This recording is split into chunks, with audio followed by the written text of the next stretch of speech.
전기료 인상 문제? 그 전기료 인상 안 된다는 건 그 삼척동자도 다 아는 얘기입니다. 그 여야 국회의원들 그 무식한 소리 좀 하지 마십시오. 라는 의미를 가로 열고 가로 닫고로 담았던 것이 아닐까. 직접 들어보시죠. 과잉입니다. 전기요금이 절대 올라갈 수 없는, 이거는 뭐 거의 삼척동자도 이렇게 간단하게 플러스 마이너스 해보면 알 수 있는 겁니다. 전기요금 인상을 걱정하시는 우리 국민들은 삼척동자보다 못한 겁니까? 부적절한 표현을 쓰는 것은 잘못된 것 같습니다만.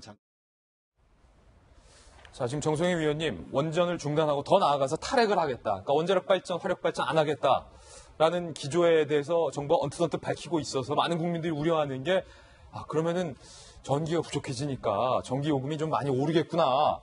이건 사실은 많은 국민들이 그냥 상식적으로 걱정하고 있는데, 거기에 대해서 주무부처 장관이 전기료가 안 온다는 건 삼척동자도 다 안다. 여야 모두에서 좀 질타가 나왔어요, 어제. 그래서 저도 삼척동자도 아니었습니다. 삼척동자만도 못한 논설위원이 된 네, 거예요. 저도 상당히 이제 전기요금 인상에 대해서 우려를 했거든요. 이제 제가 이제 취재를 해본 결과에 따르면은 이 문재인 정부 지금 현재의 전력 공급 사정이 괜찮은 건 맞습니다.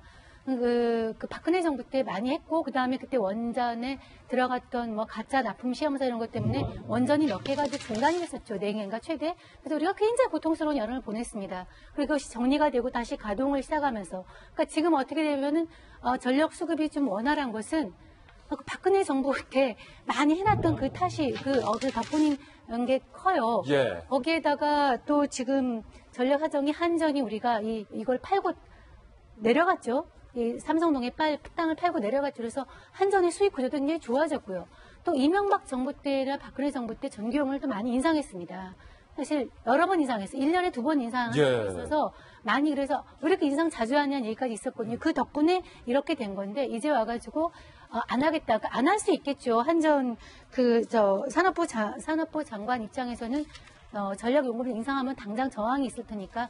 근데 이제 일각에서는 이런 얘기 나옵니다. 아마 가정용 전력 요금 묶어놓고 산업용을 좀 올려가지고 맞추겠다 하는 그 시나리오가 나오고 있습니다. 어찌됐건 모든 국민이 우려를 하고 있어요. 근데 그거에 대해서 그 앞에서 삼척동자도 안 하는 걸 안다. 그건 정말 아니죠. 모든 사람들이 전력 수급에 대해서 우려하고 있는 거에 대해서 정확하게 그렇지 않다는 걸 설명할 책임이 있는 것이 저렇게 가볍게 애도한다.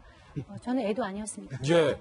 아니, 일각에서는 문재인 정권이 끝난 5년 뒤에 그때부터 전력이 부족해질 것이다라는 우려도 나오고 있는 게 사실은. 그러니까 사실은 자기 5년 동안, 임기 동안 안 올릴 수 있겠죠. 그럼 뭐 어떻게든 안 올 수 있는 거고, 지금 사정이 좋다고 하니까. 그다음에 지금 장관 스스로 밝혔습니다만 전력 예비율이 좀 좋아지고 있기 때문에 뭐 안 올릴 수 있다고 봅니다. 그러나 탈원전이라고 하는 장기적인 에너지 대책은 사실은 5년에 끝나는 게 아니잖아요. 20년, 30년 뒤에 에너지의 수급을 정확히 보는 거거든요. 그런 상황에서 5년 임기 동안 안 올릴 수 있다고 하지만 그 다음 정부 때 올릴 수밖에 없는 상황이 생기면 어떻게 하겠습니까? 예. 우리 때는 안 했다? 그걸로 넘어가는 건 아니잖아요. 그건 사실은 나몰라라식밖에 안 되기 때문에 정말 대한민국의 에너지의 전반적인 정책을 장기적이고 전략적으로 고민하는 거라면 저런 식의 이야기가 아니라 정말 실제로 어떻게 해야 되는 것이 정확한 것이고, 국민들의 전기요금 인상에 대한 일각의 우려마저도 어떻게 보듬어줘야 되는지에 대한 보답이 필요한 거거든요. 저런 식으로 삼척동자도 못한다는 식으로 지금 비아냥거리면 제가 말이 안 되는 것 같고요.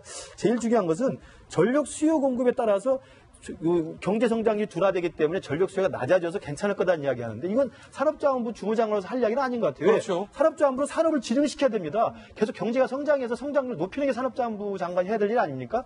그런데 경제 성장 수요가 낮아지기 때문에 전력 수요가 낮아진다? 전기 들 쓸 거다.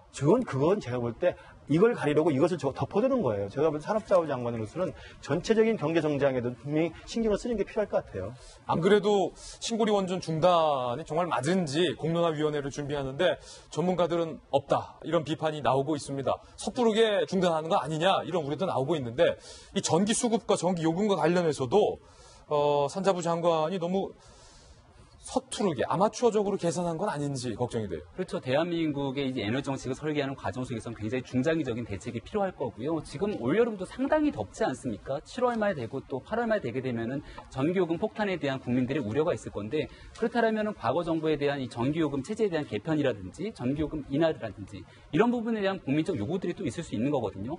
거기에 맞춰갖고 정부는 에너지 정책을 어떻게 설계해야 될지에 대해서 충분한 공론화 과정이 있어야 되는데, 지금 너무 안이하게 우리 교수님 얘기한 것처럼 수요와 공급의 논리에 따라서 예비 전력률이 충분하다. 그래서 지금은 공급이 더 넘쳐나기 때문에 문제가 없다는 얘기만 하는데 굉장히 하나의 단초만을 얘기한 것 같다는 생각이 들고요.